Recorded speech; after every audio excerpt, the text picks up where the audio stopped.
Dialysis it's hard. It's depressing. It's not a cure. Something that's basically just maintaining your life until you either die or get a kidney transplant.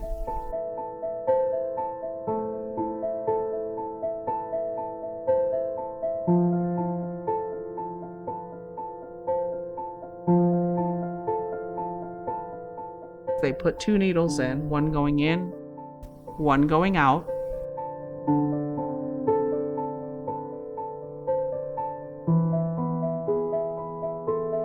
And it takes all of the blood out of your body, runs it through a machine, cleans it as your kidney would do, and then it returns that back to your body. When you're going through something like that and you've had lost 3 kidneys and then you've had brain cancer and you've been in hospital from February through August and in and out after that.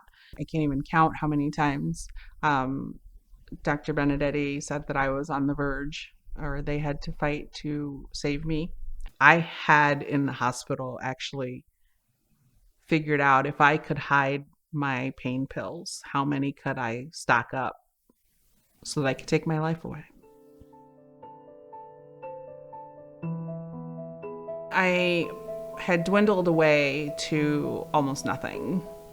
I looked like walking death. I don't know who that was. It was the shell of a person.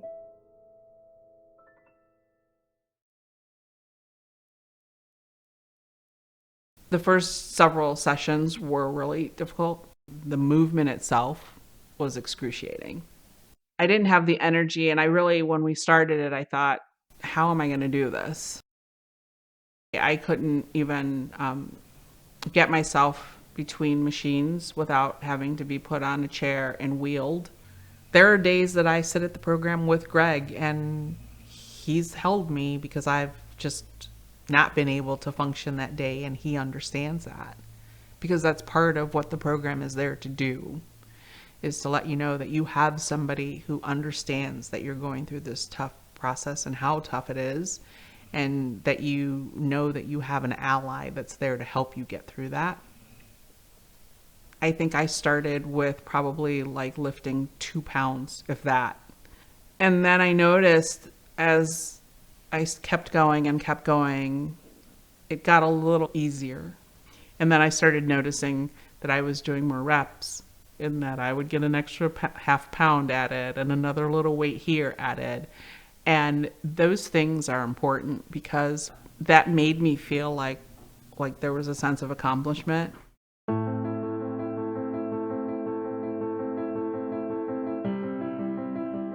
Now I'm happy to say that I'm up to, I think we're up to like 10 pounds on some of my exercises. And I actually have graduated. I've done a couple of sit-ups, and I don't think you've ever seen anybody get so excited about a sit-up, but I was because it meant so much more than a sit-up to me. It really, again, meant progress.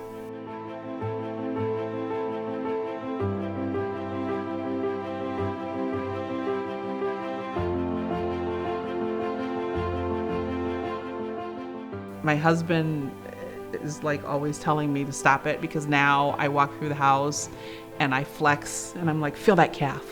And he's like, what? And I'm like, feel my calf. And I'm just so excited because there was no muscle there. It literally was hanging skin where my calf was supposed to be. And now there's actually a calf. I think I hug Greg almost every time after I leave the program, because I'm just so excited and I'm happy.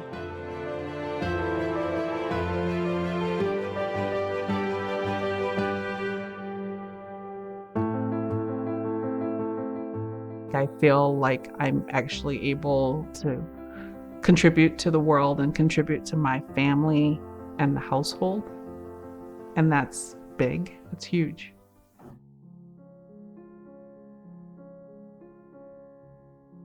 I was excited when I heard that the GH study was expanding to not only serve post-transplant patients, but to include patients that are on dialysis. The reality is that their story is our story. We're all part of a club that none of us asked to be a part of. And that's probably the most difficult part, because you already know without reading the book how it's supposed to end. And I hope that because of GA's study and Dr. Benedetti, that I'm able to write a different version of the dialysis story that typically exists. And I hope that I can bring more people and raise awareness to dialysis, organ donation, and the need for programs like GH Study, not only physically, but for the mental health of people with kidney disease.